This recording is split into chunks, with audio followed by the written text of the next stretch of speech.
الحمد لله نحمده ونستعينه ونستغفره ونؤمن به ونتوكل عليه ونعوذ بالله من شرور أنفسنا ومن سيئات أعمالنا من يهده الله فلا مضل له ومن يضلله فلا هادي له ونشهد أن لا إله إلا الله وحده لا شريك له ونشهد أن سيدنا ومولانا محمدا عبده ورسوله أما بعد فأعوذ بالله من الشيطان الرجيم بسم الله الرحمن الرحيم وما خلقت الجن والإنس إلا ليعبدون صدق الله مولانا العظيم وقال رسول الله صلى الله تعالى عليه وسلم بعثت معلما وقال رسول الله صلى الله تعالى عليه وسلم بعثت لأتمم مكارم الأخلاق أو كما قال النبي عليه الصلاة والسلام मोहतरम मुसल्लियान किराम, আমি আল্লাহ পাক রব্বুল আলামিনের পবিত্র কালামের অংশবিশেষ তেলাওয়াত করলাম এবং হযরত রাসূল করিম সাল্লাল্লাহু আলাইহি খানা হাদিস শরীফ পাঠ করলাম। আল্লাহ পাক কোরআন শরীফ এবং হাদিস শরীফের পরিপূর্ণ নূর আমাদের সকলকে নসিব ফরমান।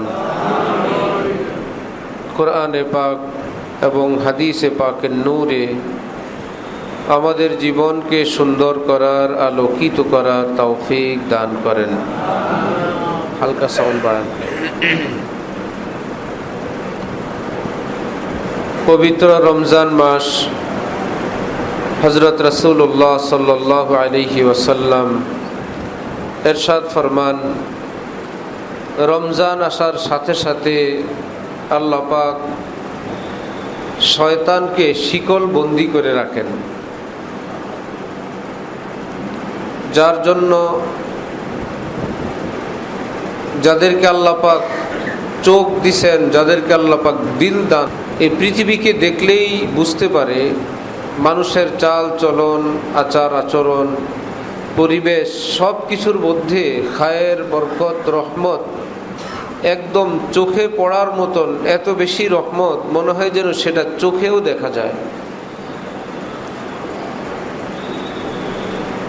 আমি যে আয়াত শরীফ তেলাওয়াত করলাম, আল্লাহ পাক রব্বুল আলামিন ইরশাদ করেন, আমি মানব জাতি এবং জিন জাতিকে কেবলমাত্র আমার ইবাদত করার জন্যই সৃষ্টি করলাম। তাহলে আমাদের সবচাইতে বড় জিম্মাদারি ইবাদত, সবচাইতে বড় কাজ আল্লাহ পাকের বন্দিগি, সবচাইতে বড় কাজ আল্লাহ পাকের গোলামি। মানুষ বিদেশে যায়, সেখানে কোনো চাকরি বাকরির জন্য যায়, কি সেখানে কোনো চাকরি বাকরির জন্য যায়, কি কাজ? বিদেশ যাও টাকা রোজগার করার জন্য। কি কাজ? আমার অফিসের এই ডিউটি, যার যে ডিউটি সেটাই তার মেইন কাজ। এই জন্য কি সে সেই দেশে খাদ্য খাবার খায় না? সে কি ঘুমায় না? পোশাক পরিচ্ছদ পরে না? অন্যান্য কথাবার্তা বলে না? যত কিছুই করে, সে জানে আমার বিদেশে আসছে, আমার মেইন কাজ চাকরি, এটা ঠিক রেখে সব কিছু। যার জন্য আমি বিদেশে আসছি সেটা আমার মেইন কাজ। আমার ভাই, ইসলামের শিক্ষা হইল এই দুনিয়া মানুষের জন্য বিদেশ, এটা স্বদেশ না।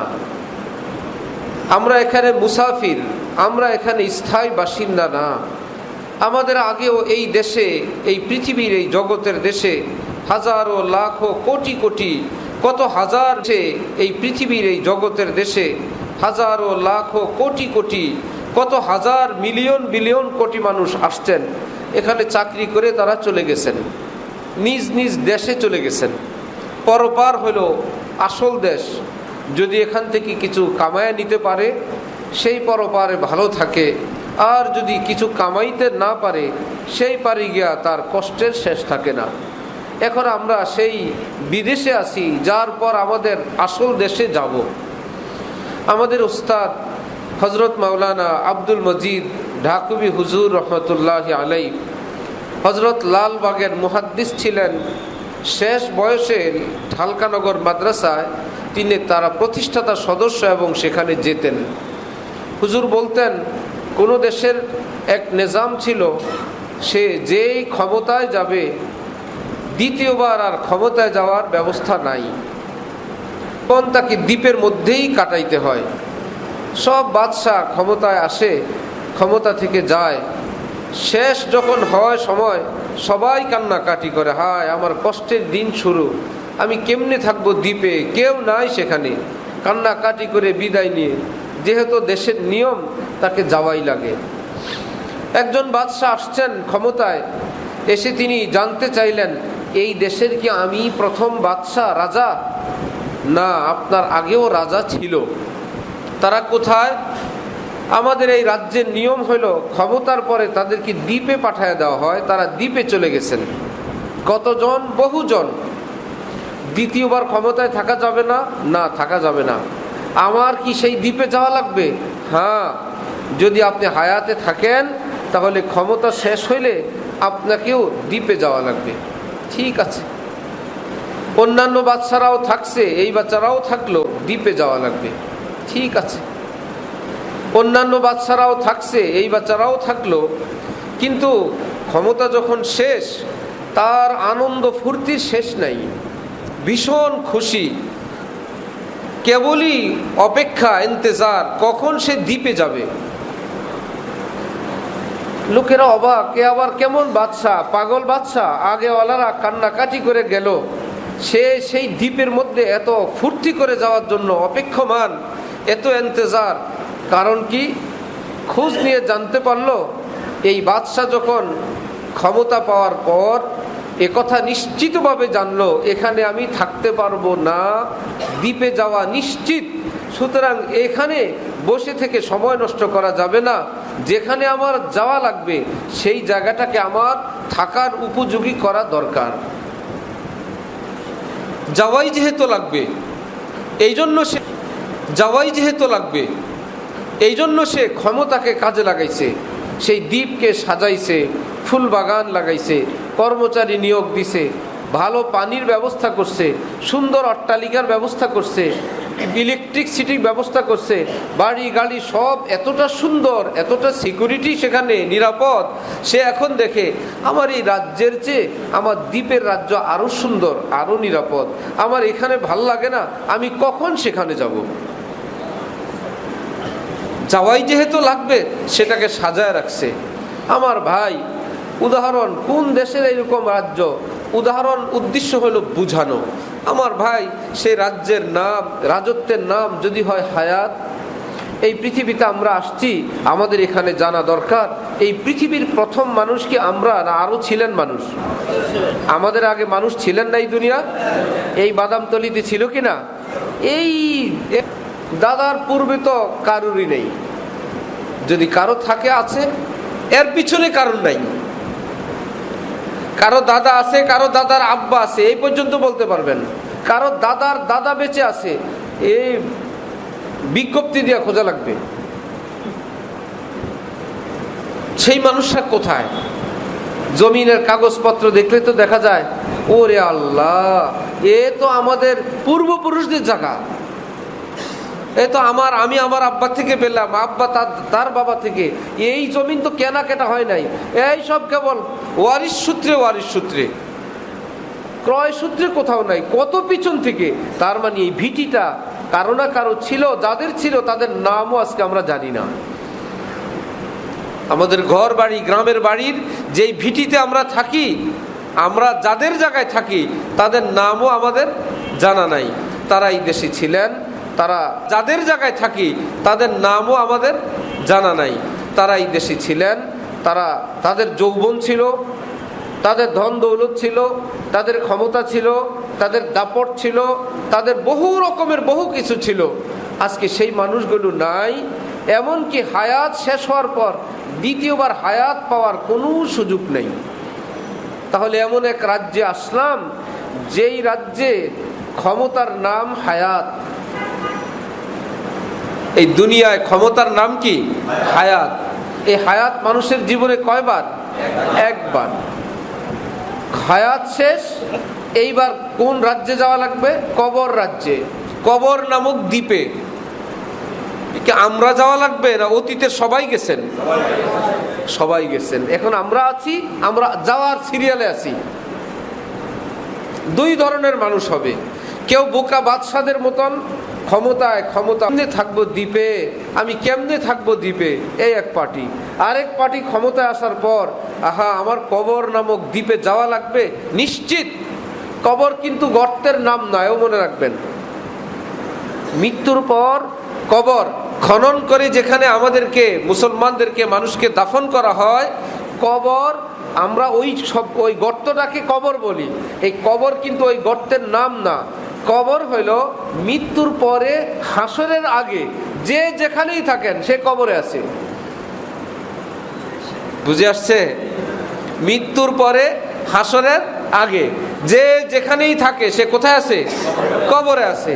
সুতরাং কেউ যদি নিজের দেহ মেডিকেলে দান করে দেয় যে বাস আমি তো আর কবরে যাই নাই, শুনছি কবরে সুয়াল জবাব আজাব গজব তো কবরে, আমি কবরেই যাই নাই। সে কি কবরে যায় নাই না কবরে আছে? কবরে আছে। যাও নাই মানে তুমি কবরেই। সে কি কবরে যায় নাই না কবরে আছে? কবরে আছে। যাও নাই মানে তুমি কবরের ভিতরে আছো।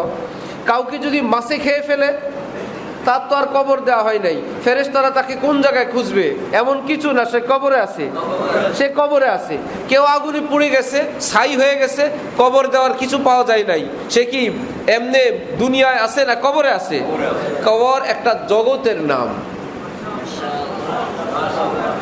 কবর একটা, এই জন্য বলে না কবর জগৎ, এই শব্দটা শুনছেন কিনা? কবর জগৎ একটা জগৎ, দুনিয়ার জগৎ, কবর জগৎ, আখিরাতের জগৎ, তিনটা জগৎ না। আরেকটা জগৎ আছে পিছনের, রুহের জগৎ। সর্বপ্রথম ছিলাম কোন জগতে? রুহের জগতে, তারপরে দুনিয়ার জগতে, তারপরে কবর জগতে, তারপরে আখিরাত যেটাকে বলে, যেটা শুরু কবর দিয়ে কিন্তু মূলটাকে বলে, যেটা শুরু কবর দিয়ে কিন্তু মূল আখিরাত শুরু কিয়ামত দিয়ে। আখিরাতের চূড়ান্ত জগৎ শুরু কোথায়? কিয়ামত দিয়ে। সুতরাং কবর জগৎ এটা কোনো বলতে পারবে না যে অমুকে তো কবরেই দেওয়া হয় নাই, অমুকে তো বাংলাদেশে এমন এমন লোক পাইছি, আবার পীরও, তাকে কবর দেওয়া হয় নাই। কারণ সারা জীবন শুনছে মাটির নিচে গেলে এই সুয়াল, এই জন্য মাটির উপরে রাখছে, উপরে রেখে সাইড দিয়ে পাকা করে মাজার শরীফ বানায় রাখছে। উদ্দেশ্য হযরত কেবলা কই যান নাই, মাটির নিচে যান নাই, হুজুর কেবলা উপরে আছেন। বিপদ আপদ সব কোন জায়গায়? মাটির নিচে। এই জন্য কেবলা মাটির নিচে যান নাই, কেবলা মাটির নিচে যান নাই, কবরে আছেন নাকি? কেউ নিজের দেহ দান করে দিছে মেডিকেলে, কত বড় দাতা। ভিতরে ভিতরে বিরোধিতা করলাম, মোল্লারা যে বলছে কবরের আযাব, কবরের প্রশ্ন, মোল্লাগো কথা যদি ঠিক হয় তাহলে তো ডান্ডা ছাড়া কপালে কিছু নাই। এই জন্য কবরে না যাওয়ার একটা বুদ্ধি করছে, আমি আমার দেহ আমার মেডিকেল শিক্ষার্থীদের কিসের জন্য, ট্রেনিং এর জন্য, প্র্যাকটিসের জন্য উৎসর্গ করে দিলাম। উদ্দেশ্য কবরে গেলাম না। কবরে গেল না, না কবরে আছে? কবরে আছে, এটা বুঝতে হবে। তাহলে কবর নামক দ্বীপ আমাদের সকলের সামনে, এর থেকে ডানে বায়ে যাওয়ার কোনো ব্যবস্থা নাই। প্রতি কদম, প্রতিটা সেকেন্ড, প্রতিটা মুহূর্ত আমি আপনি কবর জগতের দিকে আগাইতেছি। প্রতিটা মুহূর্ত এমন একটা পথ,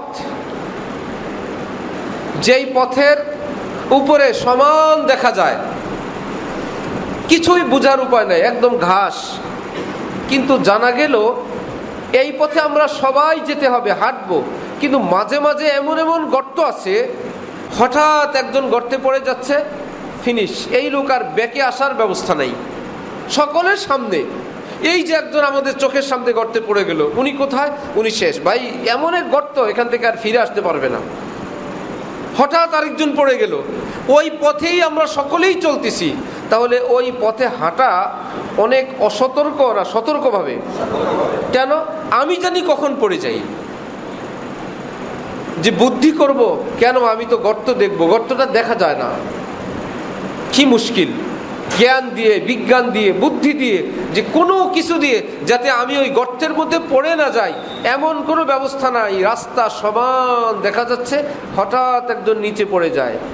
ঠিক এই পৃথিবীর আমরা সকলেই সেই এমন এক হায়াত নামক পথ দিয়ে অতিক্রম করতেছি, হঠাৎ আমাদের সামনে দিয়ে অমুকে চলে গেছেন, অমুক সাহেব দুনিয়া থেকে চলে গেছেন, চোখের সামনে দিয়ে যাচ্ছে। এই জন্য আজরাইলকে কেউ বলছিল যে তুমি গ্রেফতার করতে আসো, কিন্তু নোটিশ দাও না। গ্রেফতারি পরোয়ানা থাকে, নিয়ম থাকে, আত্মসমর্পণের টাইম দেওয়া থাকে তোমার এখানে।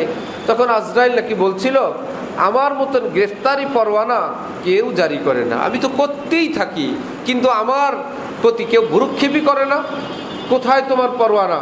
মহল্লায়, দেশে, যে কোনো জায়গায় একজন মানুষের মৃত্যু হইলে যত জনের কাছে এই সংবাদ যায়, আমি সকলকে মেসেজ দিয়ে দিই, হয়তোবা পরের যাত্রী তুমিও হতে পারো, রেডি হয়ে থাকো। ইদা হামালতা ইলাল কুবুরি জানাজাতান ফালাম আন্নাকা বাদাহা মাহমুলুন, যখন কবরের দিকে কোনো লাশ নিয়ে রওনা হও, তখন এটা জেনে রাখবে, হয়তোবা এই খাটের মধ্যে আজকে যেই প্যাসেঞ্জার, তাকে নামায় দেওয়ার পর দ্বিতীয় প্যাসেঞ্জার তুমি। এই খাটে হয়তো দ্বিতীয় প্যাসেঞ্জার তোমাকেই শোয়ানো হবে। আজকে যেই প্যাসেঞ্জার, তাকে নামায় দেওয়ার পর দ্বিতীয় প্যাসেঞ্জার তুমি। এই খাটে হয়তো দ্বিতীয় প্যাসেঞ্জার তোমাকেই শোয়ানো হবে, কেউ জানে না। ঢালকানগরে বাবার ইন্তেকাল হইল, হাজি আফসার উদ্দিন ঢালি বিক্রমপুরের চেয়ারম্যান সাহেব ছিলেন, করাচি হজরতের মুরিদ, দিনদার, পরহেজগার, এখানে লালকুটি এদিকে ব্যবসা ছিল। ওনার বড় ছেলে সুস্থ সবল, দাঁড়ায় যেরকম বলে, বাবার জন্য ক্ষমা চায়, লেনদেনের বিষয় বলে, তিনি বললেন আজকে বিকালে আমার আব্বার লেনদেন আমরা ছেলেরা আছি, আমরা পরিশোধ করব। পরের দিন জোহরের তার জানাজা। কোনো দুর্ঘটনা না, কোনো অ্যাক্সিডেন্ট না, ঘরের মধ্যে স্বাভাবিক মৃত্যু। যিনি লেনদেন পরিশোধ করবেন, বাবার জানাজা দিয়া মীর হাজিরবাগের একজন হাজি সাহেব আসতেন আমাদের ঢালকানগর হজরতের নিকট। দুইটাই ছেলে বিদেশ থাকে, ছেলেরা ছেলেদের জন্য ঘর বাড়ি করছে, বিবাহ শাদী করাবেন, আসেন দোয়া চান। কিছুদিন পর আসলেন, হুজুর আমার একটা ছেলে অসুস্থ, আর কেবল দোয়া চায়, আমি যেন এই ছেলেদেরকে ঘর বাড়ি করছি, বিয়ে শাদী করায়া আমি যেন একটু তাদেরকে সুখ শান্তি দেখে যেতে পারি, আল্লাহ না আমারে হায়াতে বরকত দান করেন। একটা ছেলে অসুস্থ, হুজুর দোয়া করবেন।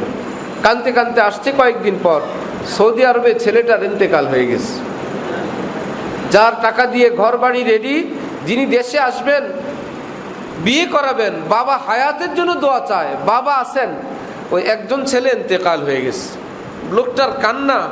কিছুদিন পর এসে জানা গেল দ্বিতীয় ছেলেটারও সেখানে ইন্তেকাল হয়ে গেছে।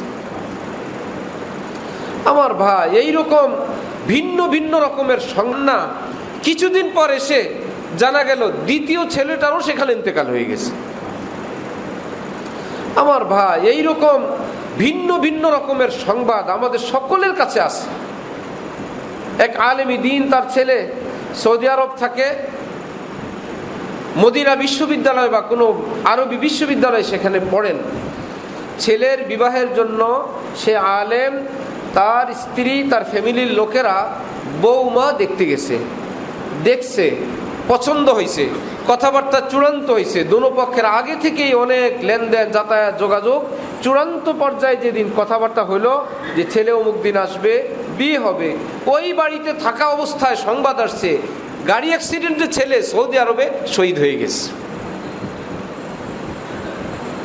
আজরাইল বলে, আমি যে কত মেসেজ দেই, আমি সকলকে দেই যে সময়ের মৃত্যু ভিন্ন সময়ের, যেরকম একটার পর একটা সকলকে মেসেজ দেই, হে পৃথিবীর মানুষ, আমি কিন্তু তোমার পাশে আছি। जो बशर आता है दुनिया में ये कहती है कज़ा, मैं भी पीछे चली आती हूँ जरा ध्यान रहे। এই পৃথিবীতে জন্মের পর পর আজরাইলের পক্ষ থেকে একটা মেসেজ দেয়, আপনি পৃথিবীতে আছেন, আমি আপনার পিছনে পিছনে আছি, সিগন্যাল আসবে, আমি আপনাকে নিয়ে যাব। जो बशर आता है दुनिया में ये कहती है कज़ा, মৃত্যু তাকে বলে, मैं भी पीछे चली आती हूँ जरा ध्यान रखे। আপনি চলেন, আপনি ভাববেন না আপনি একা চলেন, আমি আপনার পিছনে পিছনে আছি, শুধু সিগন্যাল পাই না এই জন্য আপনাকে ধরি না, আমি ধরা দেই না। সিগন্যাল পাওয়ার সাথে সাথেই আজরাইলকে আসতে দেরি হয়েছিল কারো? ওনার মৃত্যুর সময় আসছিল, আজরাইল না আসাতে আধা ঘন্টা দেরি হয়েছিল। আজরাইল অন্য দেশে ব্যস্ত ছিল, এই জন্য 3 দিন পরে আসছিল। ঠিক যেই সেকেন্ডে, সেই সেকেন্ডে আজরাইল হাজির। ইযা জাআ আজালুহুম লা ইস্তাখিরুনা সাআতান ওয়ালা ইস্তাকদিমুন। কোরআনে পাকে আল্লাহ পাক বলছেন, সময়ের 1 সেকেন্ড আগও হবে না, সময়ের 1 সেকেন্ড বিলম্বও হবে না, ঠিক সেকেন্ডে তুমি চলে আসবা। তাহলে আমাদের কাছে কোনো মৃত্যুর সংবাদ আসা মানে হলো আমার আপনার একটা মেসেজ, একটা পরওয়ানা, একটা সতর্কবাণী যে এর পরের মাইকিং হয়তো তোমার নামে হবে।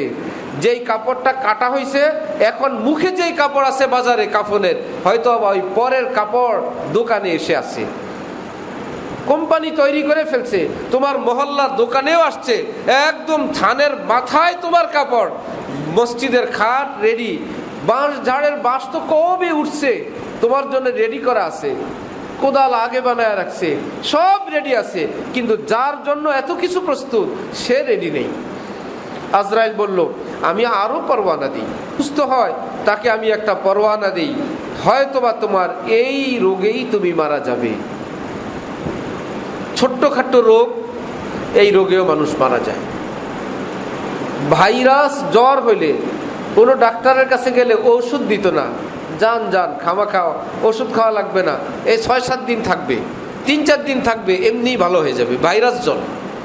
আগে বলতো না, যান একটু ভালোভাবে চলবেন, একটু সতর্কভাবে চা খান, গরম পানি খান, লেবু দিয়ে পানি খান, একটু ওষুধ খাওয়া লাগবে না, বেশি কষ্ট হইলে নাপা খান, যান। এই সব সময় ডাক্তারের কাছে আসা লাগে না, কিছু হইলেই ডাক্তার, যান। ভাইরাস জ্বর। এইবার করোনা ভাইরাস, এইসব ভাইরাসের মান কোন জায়গা থেকে, পাতালে থেকে আসমানি নিয়ে গেছে। এখন আর ভাইরাস ছোট থাকে নাই নাকি? করোনা নামক এক ভাইরাস এসে সারা জীবন যে ভাইরাসে অবজ্ঞা করছে, ভাইরাস ভাইরাস কিছু না, এখন বলে ওরে বাবা এই ভাইরাসে শেষ, কিছুই নাই কোনো লক্ষণ, একটু জ্বর, একটু ঠান্ডা, যার করোনা সে বলে কিসের করোনা, আমি সুস্থ। ডাক্তাররা বলে আপনার করোনা, কি মুশকিল, হ্যাঁ ওনার করোনা। কেমনে করোনা হয়, কি হয় কেউ জানে না, বলে হ্যাঁ আপনার করোনা, সুস্থ। কারো এমনি ইন্তেকাল হয়ে গেছে। কোনো কোনো দেশে ভেকু দিয়ে লাশ উঠাইছে, কে কার লাশ উঠাবে, পুরো এলাকায় সব লাশের স্তূপ, এত দাফন কেমনে করবে, আর তাদের লাশ ধরতে কেউ রাজি নাই। বেকু দিয়ে রাস্তার মাটি কাটে, ওই বেকু দিয়ে লাশ উঠে স্তূপ করে ফেলছে এক জায়গায়। আল্লাহ আমাদেরকে অনেক কিছু দেখাইছেন। ছোট্ট ছোট্ট কারণে ইন্তেকাল হয়ে যায়, ছোট্ট ছোট্ট কারণে ইন্তেকাল হয়ে যায়।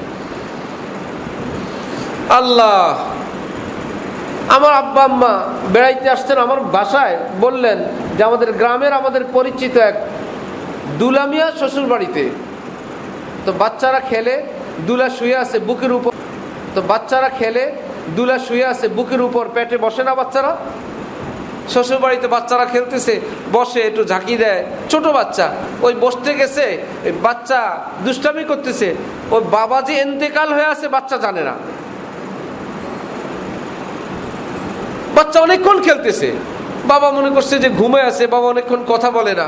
ঘরের লোক এসে দেখে ওনার তো দুনিয়ায় নাই, উনি দুনিয়ার থেকে বিদায় নিয়ে গেছে। ওই বাচ্চা খেলতেছিল, ওই খেলার মধ্যে আছে, কিন্তু সেই বাবা দুনিয়ার থেকে চলে গেছে।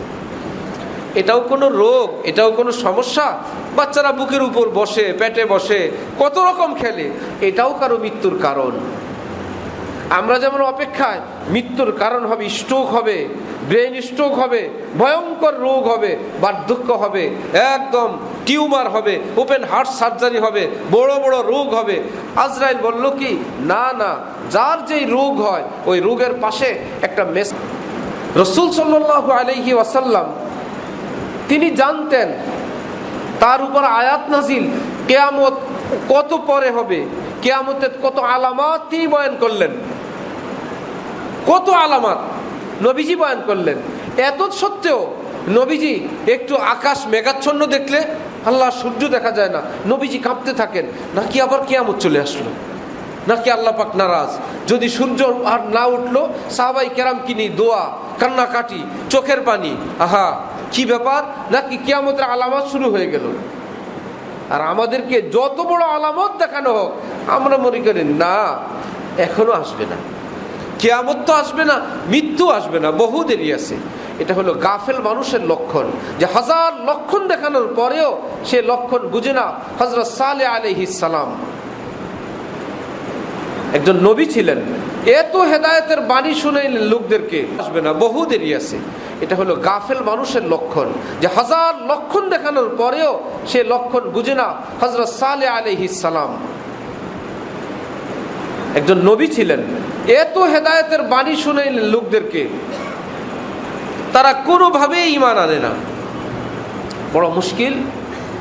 সেই তার জাতির উপর যেখানে আযাব হয়েছে, রাসূল সাল্লাল্লাহু আলাইহি ওয়াসাল্লাম বদরে, মদিনা থেকে বদরে যাওয়ার পথে ওই এলাকা, সেই এলাকা দিয়ে পার হওয়ার সময়, নবীজির কত হাজার বছর আগের ঘটনা, ওই এলাকায় আল্লাহর আযাব নাজিল হয়েছিল। ওই এলাকাতে পার হওয়ার সময় নবীজি মাথা মুবারক নিচু করে দ্রুত সাহাবীদেরকে নিয়ে ভাগছেন, আর বললেন, ভাই এখানে খোদার গজব নাজিল হয়েছে, এই জায়গায় দেরি করো না, দ্রুত এখান থেকে পার হয়ে যাও। হাজার হাজার বছর আগে গজব নাজিল হয়েছে। নবীজির মতন ব্যক্তি, যার উপাধি রহমাতুল লিল আলামিন, সারা জগতের জন্য যিনি। হযরত সালেহ আলাইহিস সালাম এর গোত্রের লোকেরা বলল, তুমি নবী, তোমরা স্পষ্ট কোনো লক্ষণ দেখাও। উনি, আল্লাহ পাক কি করবা, লক্ষণ দেখলে আমরা তোমাকে মানব। উনি আল্লাহকে বললেন, আল্লাহ আপনি আমাকে একটা মুজিজা দেন, একটা অলৌকিক কিছু দেন, যাতে আমি তাদের কাছে পেশ করতে পারি।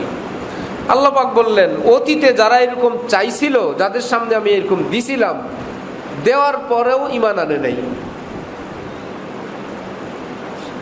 শুনতেছেন? দেওয়ার পরেও কি ঈমান আনে নাই? কারণ যে উল্টা, হাজার লক্ষণ দেখাইলেও সে তখন এটা উল্টা কিছু বলে। ভাই, ইসলাম হক, কোরআন হক, পরকাল হক, ফেরেশতা হক, কিয়ামত হক, এত সব কিছু জানার পরেও এমন ভাবার জন্য, এগুলো আলেমের কথা। আলেম ওলামারা যখন কোরআন এবং হাদিসের কথা বলেন, এটা তো তার কথা না আমার ভাই, এটা তো নবীর কথা, এটা তো আল্লাহর কথা। ওই কথার বিরোধিতা করা মানে আল্লাহর কথার বিরোধিতা করা, নবীর কথার বিরোধিতা করা। বড় সাবধান। আল্লাহ পাক বললেন, হযরত সালেহ বললেন, না আল্লাহ দেন, এরা ঈমান আনবে, এরা ভালো আছে, এরা বলছে আমি একটা অলৌকিক কিছু দেখাইলে এরা ঈমান আনবে। আল্লাহ পাক এটা কি দিলেন? উটের বাচ্চা, হাযিহি নাকাতুল্লাহ, এটা উট দিলেন। আর আল্লাহ পাক বললেন, এইটা যে আমি দিলাম, এর একটা লক্ষণ তো থাকতে হবে। এইটা যখন কোনো কূপে কোনো কিছুতে চুমুক দিবে, পানি যা আছে সব খেয়ে ফেলবে। একটা উট যদি এলাকার সব পানি খেয়ে ফেলে, আশ্চর্য কথা না? পুরা পানি, বড় মুশকিল। পুরা পানি, বড় মুশকিল। আল্লাহর আবার মায়া রাখছে, সব পানি যদি আমার এই আসমানি কুদরতি উটে খায়, এই বেচারারা খাবে কি? আল্লাহ পাক সালেহ আলাইহিস সালামকে বললেন, ভাগ করে দিয়েন, একদিন উটের, একদিন তোমাদের।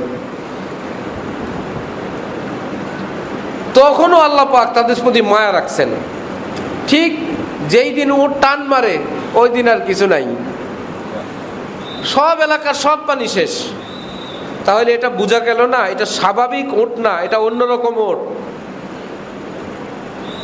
তারা বলল কি না, আবার আল্লাহ পাক যেই দিন উট খেয়ে ফেলে সেই দিন তাদের জন্য বিভিন্ন রকমের কুদরতি খাবার দিয়ে তাদের খাদ্য খাবারের ব্যবস্থা করলেন। খা, পানি পাবি না, পানি কালকে।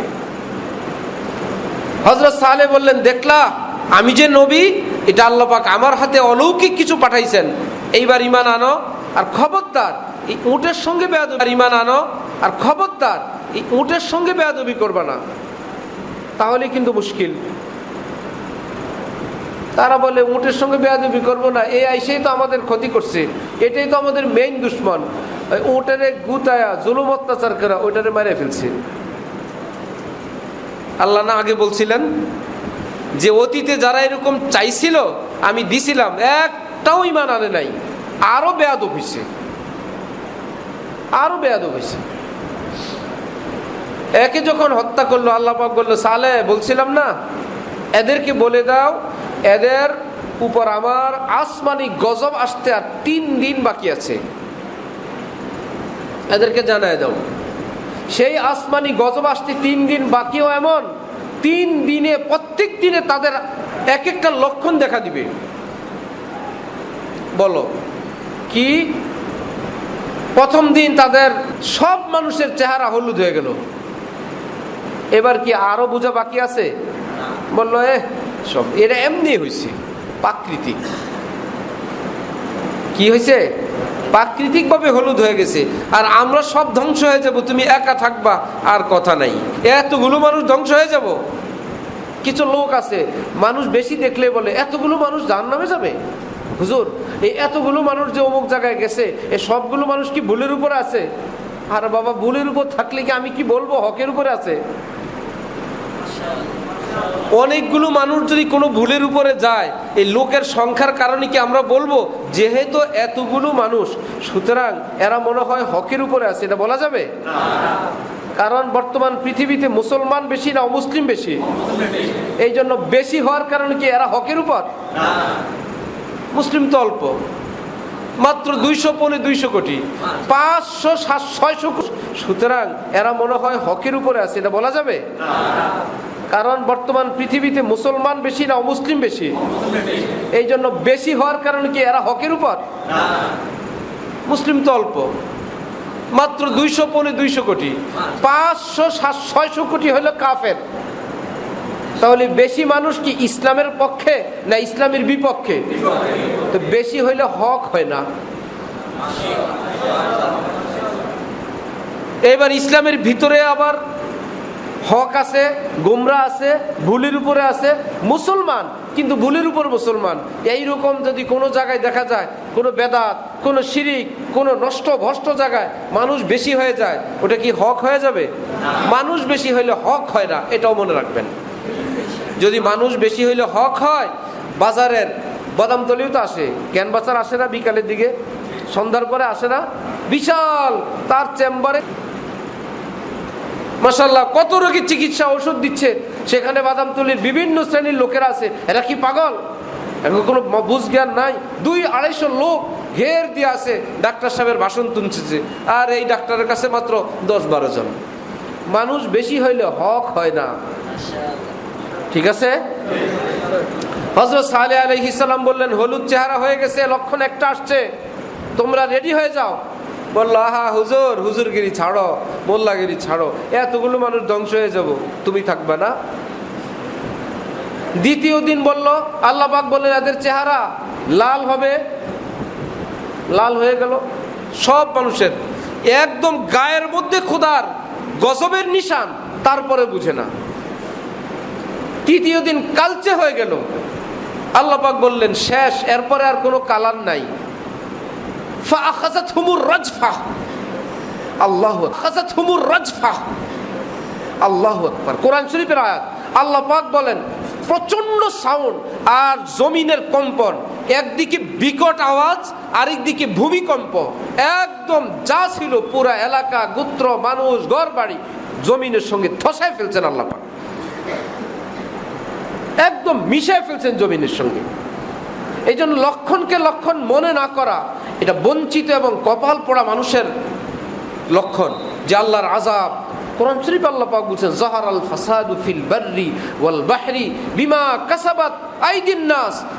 রাষ্ট্রে সমাজে যত দুর্ঘটনা, যত পেরেশানি, এ তোমাদের হাতের কামাই।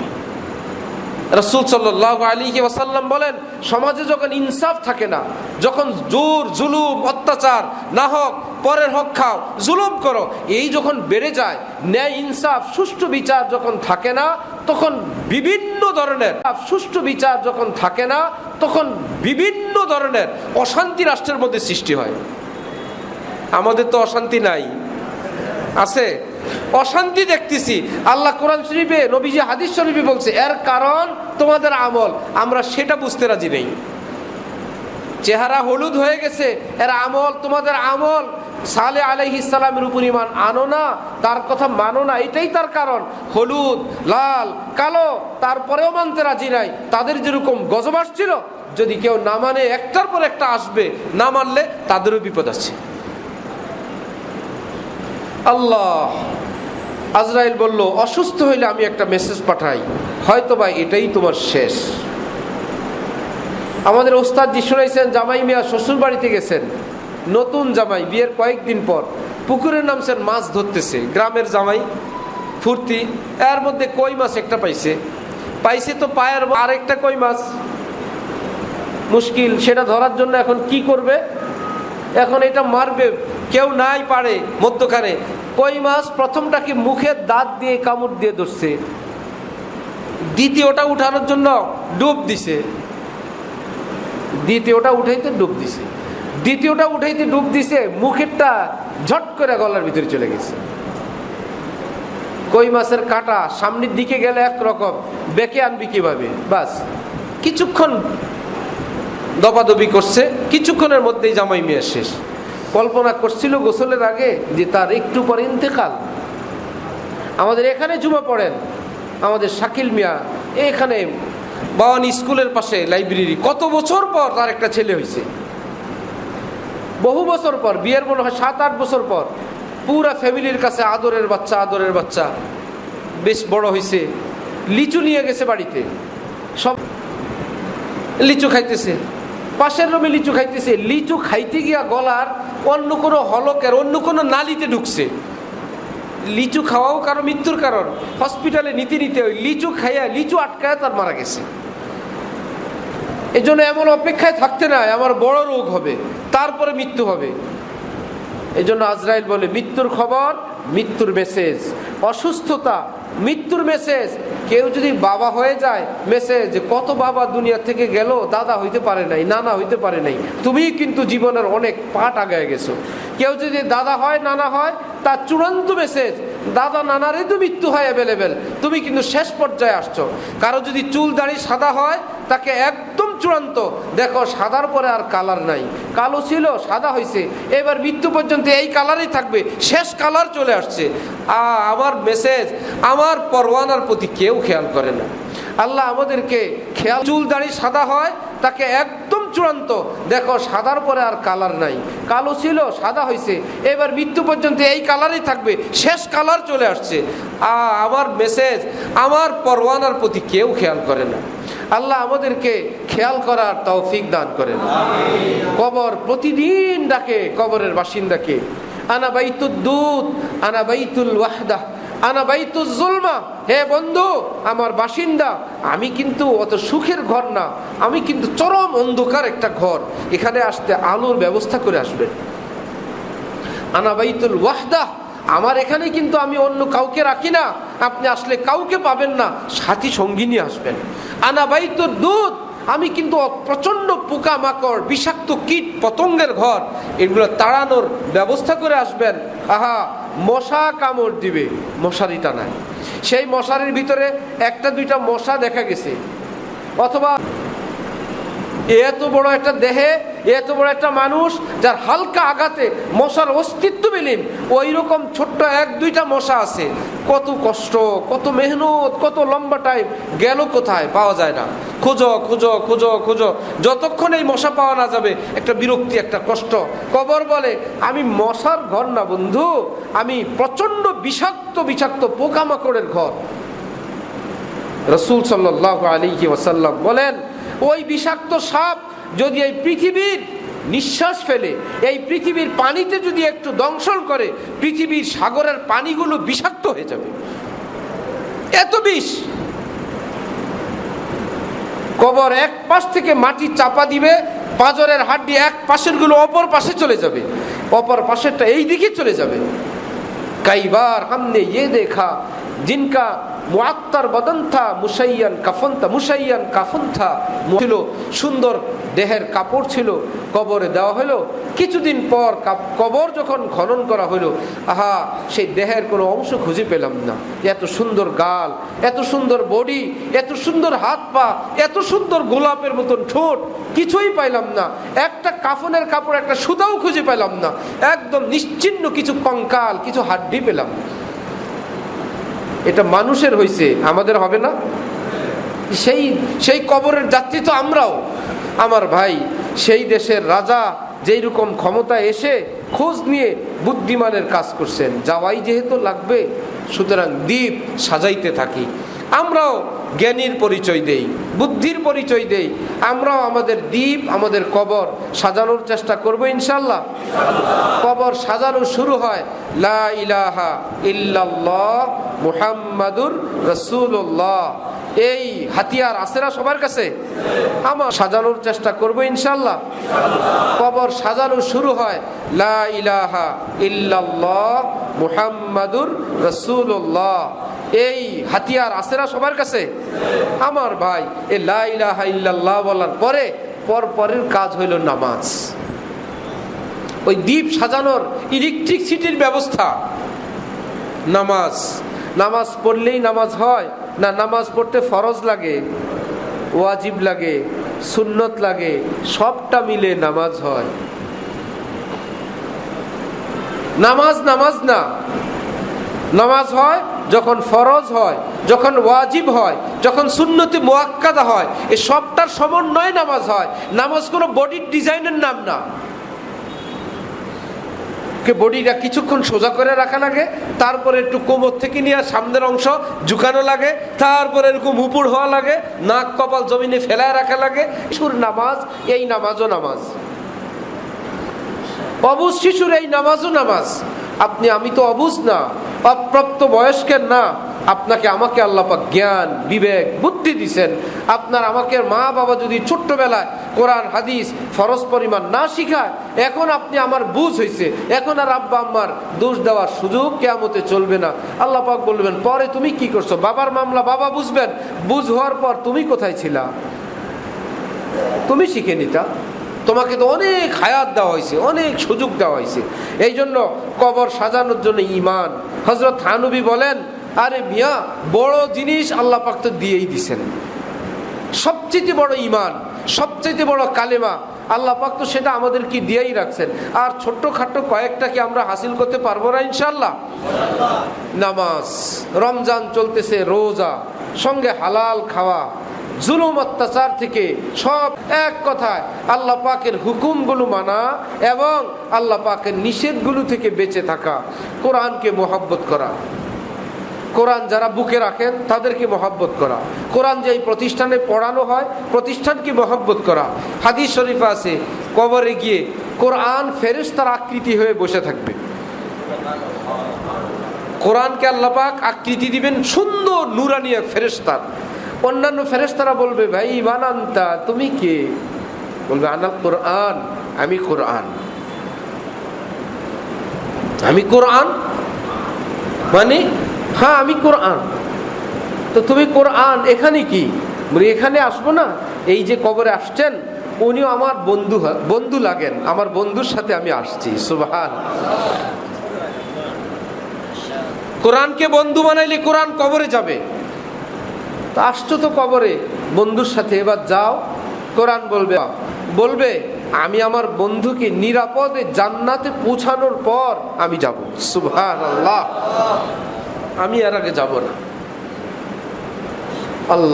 আল্লাহ আমাদেরকে কোরআন তেলাওয়াতের তৌফিক দান করেন। আমার ভাইয়েরা, আল্লাহর কালাম আল্লাহ পাক আমাদেরকে বানানোর পর কিভাবে আল্লাহকে ভালোবাসতে হবে আল্লাহ পাক কোরআন শরীফে লিখে আমাদের পাঠিয়ে দিয়েছেন। একটাও জুলুম অত্যাচারের বিধান করেন নাই, যে আমাদেরকে কষ্ট দেওয়ার জন্য একটা হুকুম। আল্লাহর কসম, রোজা মুখে জুমার দিনে মসজিদে বলছি, একটা হুকুম আমাদেরকে কষ্ট দেওয়ার জন্য দেন নেই, যেটা তোদেরকে কষ্ট, এত খাবি, কষ্ট করবি না, কষ্ট করার জন্য দিলাম, একটাও দেন নাই। শুধু দিছেন এভাবে আমারে ভালোবাসবা, কখনো রুকুতে ঝুঁকে থাকবা, কখনো সেজদায় পড়ে থাকবা, কখনো তেলাওয়াত করবা, কখনো হাত উঠায় থাকবা, কখনো লা ইলাহা ইল্লাল্লাহ বলবা, কখনো ভালোবাসবা, কখনো রুকুতে ঝুঁকে থাকবা, কখনো সেজদায় পড়ে থাকবা, কখনো তেলাওয়াত করবা, কখনো হাত উঠায় থাকবা, কখনো লা ইলাহা ইল্লাল্লাহ বলবা, কখনো আমার রাস্তায় হাঁটতে থাকবা, কখনো আমার বান্দাকে আমার দিকে আনার জন্য রওনা হয়ে যাবা, কখনো কাফের মুশরিকরা জুলুম অত্যাচার করলে, সীমা লঙ্ঘন করলে, তোমাদের ঘর বাড়িতে থাকতে না দিলে, ইসলামের উপর বাড়াবাড়ি করলে জিহাদে রওনা হয়ে যাইবা। এইরকম সব কিছু লেখে কিভাবে আল্লাহকে ভালোবাসা যায় বহু পদ্ধতিতে। এক বুজুর্গ বলেন, আল্লাহ আপনি আপনার মহব্বতের জন্য বানাইলেন, আবার মহব্বতের উপযুক্ত করে দেহ বানাইলেন। আমাদের দেহটা কি ডিজাইনের, এত বিশাল একটা মানুষ রুকু দিতে চাইবে, রুকুর জন্য বডি উপযোগী, সেজদা দিতে চাইবে, পাটে পাটে পাটে পাটে ভাঁজ করে ছোট্ট সেজদায় পড়ে যাবে, মুনাজাত দিতে চাইবে, হাত রেডি, দুই তালু একত্রিত হইয়া, কপাল এবং বাটিও রেডি, সুন্দর ডিজাইন। কোন মোটরে তোমার ভিতরটা চালায় রাখছি? এই যে তোমার শ্বাস প্রশ্বাস চলছে, তোমার কথা চলছে, তোমার জ্ঞান বিবেক বুদ্ধির মোটর চলতেছে, এইটুকু কি খেয়াল করো না? এ কোন মোটরে চলে, কোন ইলেকট্রিসিটিতে চলে, কোন ব্যাটারিতে, কোন কেরোসিন ডিজেলে চলে? একটু কি ভাবো না যে একটু বুকে হাত দেয়া দেখো, মোটর চলতেছে তো চলতেই আছে। সুবহানাল্লাহ। এত খাবার খাও, কোনোটা পেশাবের রাস্তায়, কোনোটা পায়খানার রাস্তায় বের হয়ে যায় না, আমি আল্লাহ বের করার ব্যবস্থা করে দেই। কখনো কি পেশাবের সঙ্গে হাড্ডি আসছে, মাছের কাঁটা আসছে, মরিচের ঝাল আসছে? আল্লাহ পাক বলেন আমার কুদরতি ফিল্টার সেটাকে ভাগ ভাগ করে কোনটা কোন রাস্তায় যাবে আমি নির্ধারণ করে দিই। সুবহানাল্লাহ। লিভার ব্রাদার্সের ফিল্টার লেখাই আছে এত হাজার লিটার, তারপরে ভিতরে ছাকনি পাল্টাবেন কেন? তার আর ধারণ ক্ষমতা নাই। ফিল্টার সে নিজেই ময়লা হয়ে গেছে, আবার পাল্টাও, আবার পাল্টাও, আবার পাল্টাও, মোটর পাল্টাও, ফিল্টারের ভিতরে ছাকনি পাল্টাও, পাথর পাল্টাও। ফিল্টার করা পানি নিচে আসছে যেটা একদম ফ্রেশ, ওই ফ্রেশ পানির মধ্যে থাকা পাথরের গায়ে শ্যাওলা। আরে বাবা, এই শ্যাওলা আসছে কোত্থেকে? নিচের পানি তো ফ্রেশ। বলে ফ্রেশের ভিতরে একটু ময়লা আছে, শ্যাওলা, সেটা শেষ। আল্লাহ পাক বলে যা ইচ্ছা তুমি যে খাও, এই যে টাঙ্কিতে দিচ্ছ, এই যে পেশাবের ফিল্টার আমি আল্লাহ কুদরতি ভাবে রাখলাম, তুমি তো কোনোদিন পরিষ্কার করো নাই। সুবহানাল্লাহ। এই ছাঁকনি দিয়ে চলছে তো চলছে, কে সাফ করে, কে পাল্টায়, কে ফ্রেশ রাখে? আমি আল্লাহ। কি কিডনি দিয়ে রাখছি, কত কিছু দিয়ে আমি আল্লাহ তোমাকে বাঁচায় রাখছি। এই কালো চোখে আলো সাপ্লাই আমি আল্লাহ করি। সুবহানাল্লাহ। কত কিছু দিয়ে রাখছেন। ওয়াফি আনফুসিকুম আফালা তুবসিরুন, দেখো না তুমি তোমার দেহের দিকে? আমার শায়েখ বলেন যে এই যে সূর্যটা উঠছেন, ওয়াফি আনফুসিকুম আফালা তুবসিরুন, দেখো না তুমি তোমার দেহের দিকে? আমার শায়েখ বলেন যে এই যে সূর্যটা উঠলো, এ উঠাইলো কে? পৃথিবীর থেকে বড় সাইজের একটা সূর্য, এক লাইটে দুনিয়া আলো। স্টেডিয়ামের লাইট কি একটা, 10টা, 100টা, 1000 পাওয়ার, 1 লক্ষ পাওয়ার? বহু পাওয়ার দিয়া চতুর্দিকে এতগুলো লাইট দিয়ে আলো করলো কি একটা মাঠ। এত হাজার হাজার লক্ষ লক্ষ পাওয়ার দিয়ে আলোকিত করলো কি একটা মাঠ। একটা শহর না, দেশ না, একটা দেশ, মহাদেশ না। আল্লাহ পাক বলেন আমারও তো লাইট লাগে না, আমি এক লাইটেই দুনিয়া আলোকিত করে দিই। সুবহানাল্লাহ।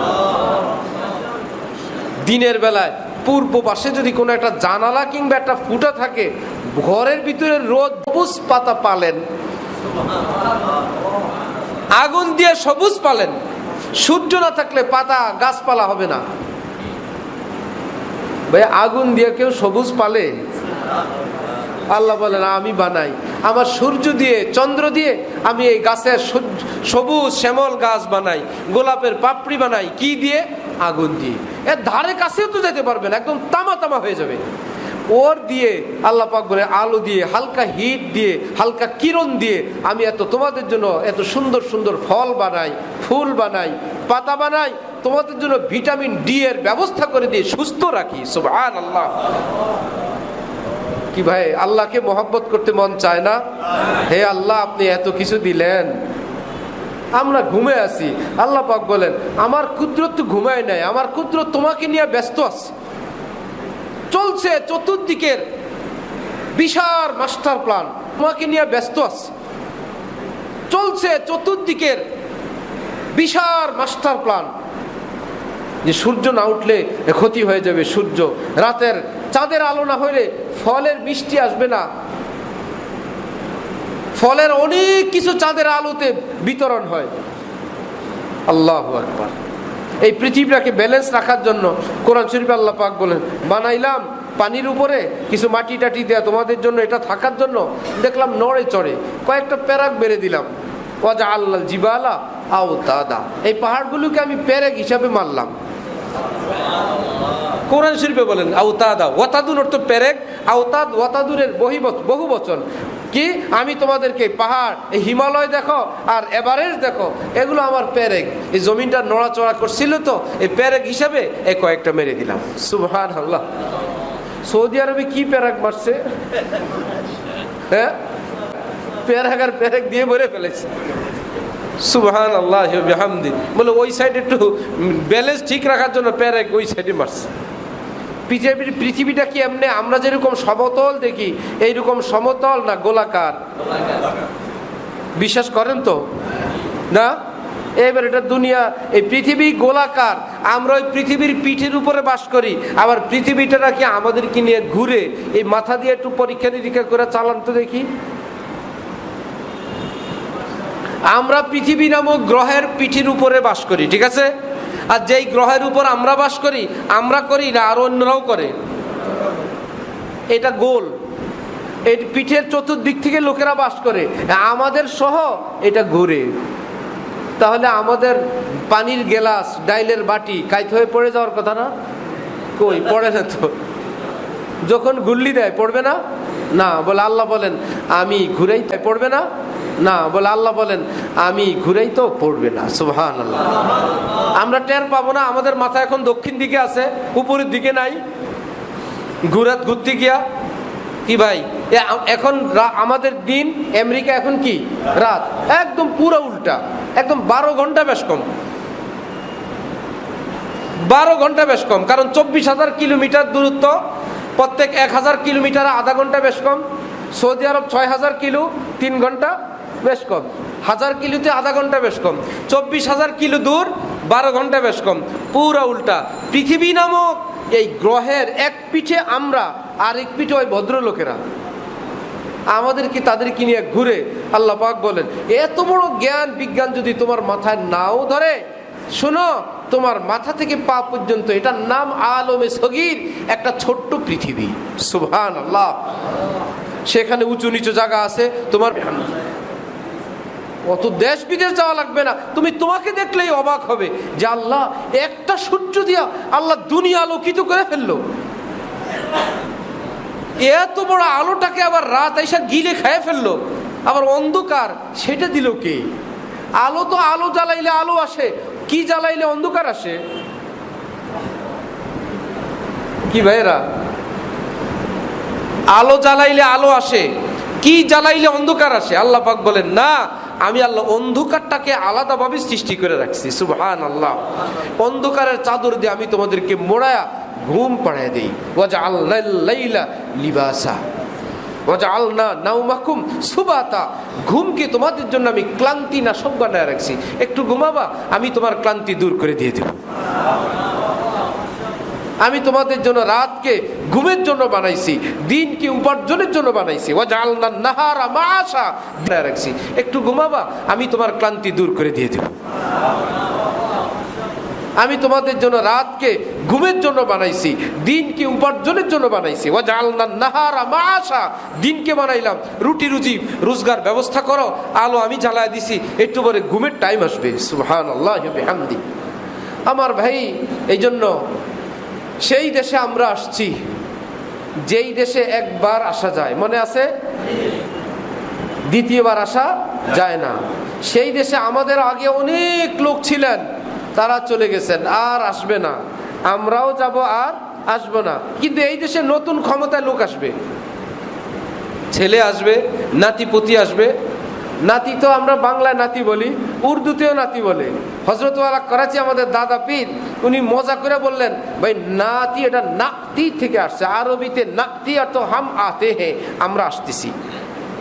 কি অর্থ? শুনতেছেন? নাতির অর্থ কি? আমরা আসতেছি। ছেলের ঘরের নাতি, মেয়ের ঘরের নাতি। বলে নাতিরে নাতি কেন বলে? বলে নাতি বলে দাদা তুমি যাও, আমি আসতেছি। কারণ নাতি শব্দের আরবি অর্থ হাম আ রহে হে, আমরা আসতেছি, আপনি যাইতে পারেন। আপনি যে ছুটিতে যান, আমরা আসতেছি, এই গাড়ি আমি চালাবো, এই বাড়িতে আমি থাকবো, আপনি যান। দাদা চলে যাচ্ছে, নাতি আসতেছে, ছেলে আসতেছে, এই জন্য আমরাও যাব, তারাও আসবে। যেই দ্বীপে যাব সেই দ্বীপের নাম কি? কবর। আমাদের আগেওয়ালারাও কবরে গেছেন, আমরাও কবরে যাব। কবর কি গর্তের নাম না জগতের নাম? কোন জগৎ? মৃত্যু থেকে হাসর পর্যন্ত মধ্যবর্তী সময়ের নাম কবর জগৎ। যে যেখানেই থাকুক সে কবরে আছে, কবর জগতে আছে। সুতরাং কবর জগতে যাওয়া লাগবে, এর থেকে ছুটি নেই। সেই কবর জগতে যাওয়ার জন্য ঈমান, নামাজ, কোরআন, জিকির, দোয়া মুনাজাত, পরোপকার, দান সদকা, মানুষকে ক্ষমা করে দেওয়া, সদাচার করা, কেউ জুলুম অত্যাচার করবে আল্লাহর জন্য তাকে মাফ করে দেওয়া। কবর জগৎ সাফ। স্বামী স্ত্রীর মধ্যে যে যাকে হেল্প করতে পারে, যে যাকে ক্ষমা করতে পারে, যে যার জুলুম অত্যাচার সহ্য করে আল্লাহর কাছে বলতে পারে, সে তত ভাগ্যবান। জালেম সে কপাল পড়ছে, কিন্তু মজলুমের কপাল খুলছে, মজলুমের কপাল খুলে যায়। এই জন্য জালেম বাহ্যিকভাবে দেখা যায় সে বড় কিছু, কিন্তু আসলে বড় কিছু না, সে ভয়ঙ্কর কিছু নিজের জীবনে জুলমের দাগ লাগাইতেছে। আর মজলুমকে দেখা যায় সে বড় কষ্টে আছে, আজকে কষ্ট আছে, কিন্তু মজলুম হয়ে সহ্য করার কারণে সে বড় লাভে আছে। আল্লাহ পাক বলেন আমি মজলুমের সাথে আছি। আল্লাহ জালেমের সাথে না মজলুমের সাথে? মজলুমের সাথে।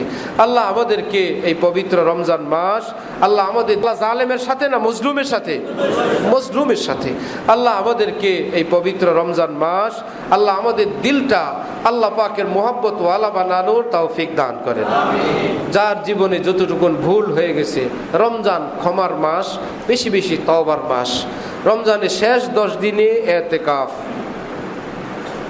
ব্যস্ততা শেষ হবে আজরাইল আসলে,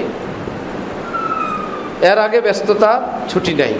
ব্যস্ততার উদাহরণ কচুরি পানা দিয়ে ভরপুর যেই পুকুর দেশগ্রামে ছিল, ছোট ছোট কচুরি পানা, সেটা নামতে হয়, পানি আনতে হয় কিভাবে?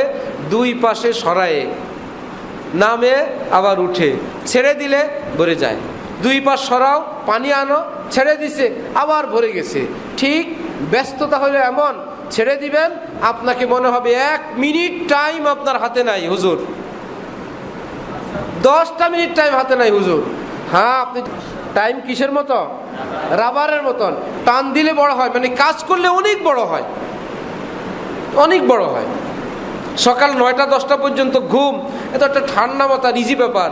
আবার 9টা 10টা পর্যন্ত অনেকের ব্যবসা বাণিজ্য যা করার সব শেষ, সব শেষ। বলে আমার তো ফজরের আগেই শেষ, অমুকের 7টা 8টায় শেষ, আরেকজন মাত্র ঘুম থেকে উঠলো। এই ঘুম থেকে উঠা মানে টাইম নামক রাবারটাকে ছেড়ে দিছে, একদম ছোট হয়ে গেছে।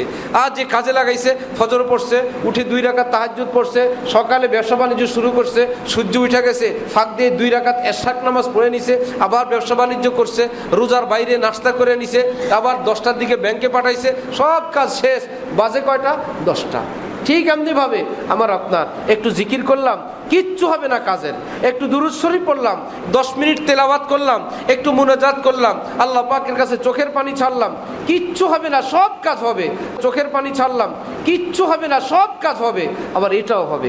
আর যদি টাইমের অপেক্ষা করেন, ওই টাইম আসবে না।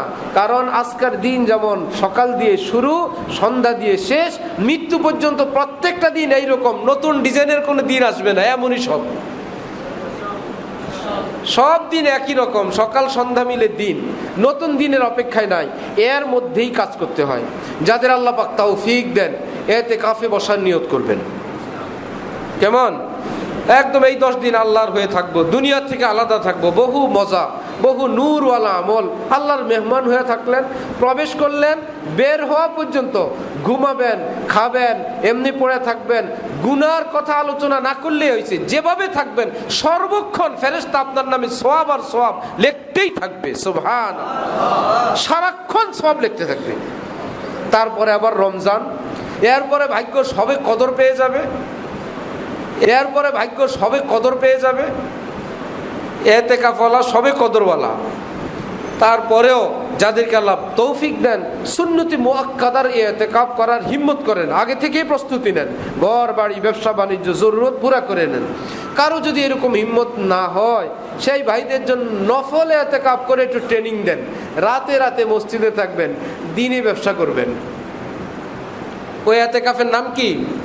নফল ইতিকাফ। না বুঝে প্যাঁচ লাগায়েন না, বলে এই আবার নতুন হুজুর বাইরেছে, হ্যাঁ, যে সারাদিন ব্যবসা করে নাকি রাত্রে ইতিকাফ করা যায়। ভাই নতুন হুজুর না, এটা শরমের কথা। আপনি যে নতুন জানলেন এই কথা কারো কাছে জানেন না, আধা বুড়া হওয়ার পর মাত্র জানছেন, আমার শরম না, আপনার শরম। যে সারা জীবনে এখনো শুনেন নাই, আজকে শুনলেন, আমার শরম না, আপনার শরম, আপনার শরম। কারো কাছে বলবেন না, বললেই শরম পাবেন, কারণ এই কথা নবীজি বলে গেছেন। মসজিদে প্রবেশের সুন্নতের মধ্যে একটা আছে না ইতিকাফ, তো সেটা আসলে কোত্থেকে? এই ইতিকাফ মানে এটা নফল ইতিকাফ। কি? নাওয়াইতু সুন্নাতুল ইতিকাফ মা দুমতু ফি হাদাল মসজিদ। আল্লাহ যতক্ষণ মসজিদে থাকবো ততক্ষণের ইতিকাফের নিয়ত করলাম, এটা নফল। যতক্ষণ মসজিদে থাকবো ততক্ষণ মসজিদে থাকার ইতিকাফের নিয়ত কি? নফল। রমজানের শেষ 10 দিন লাগাতার ইতিকাফ করা, সেটা কি? সুন্নত। আবার কেউ যদি মান্যত করে, আল্লাহ আমার অমুক ছেলে হারানো গেছে, যদি পায় আল্লাহ একটা দিন আমি ইতিকাফ করব।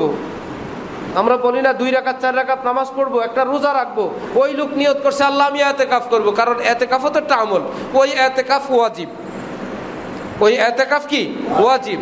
নফল, সুন্নত, ওয়াজিব। ইতিকাফ 3 প্রকার আছে। সুতরাং শেষ 10 দিনের লাগাতার সেটা হলো সুন্নত। কেউ যদি সেটা পারেন, অনেক ভাগ্য, অনেক কিসমত। যদি না পারেন, আমি মসজিদে থাকবো, চেষ্টা করবেন ইনশাল্লাহ। আবার দিনের বেলা কাম কাজ শেষ, মসজিদে এসে থাকেন, যখনই প্রবেশ করবেন এই পার্টির প্রতিবার নিয়ত করা লাগবে। মসজিদে প্রবেশের সময় আল্লাহ আমি যতক্ষণ থাকবো ততক্ষণের ইতিকাফের নিয়ত করলাম। আল্লাহ আমাদেরকে তৌফিক দান করেন। ওয়া আখিরু দাওয়ানা আনিল হামদুলিল্লাহি রাব্বিল আলামিন।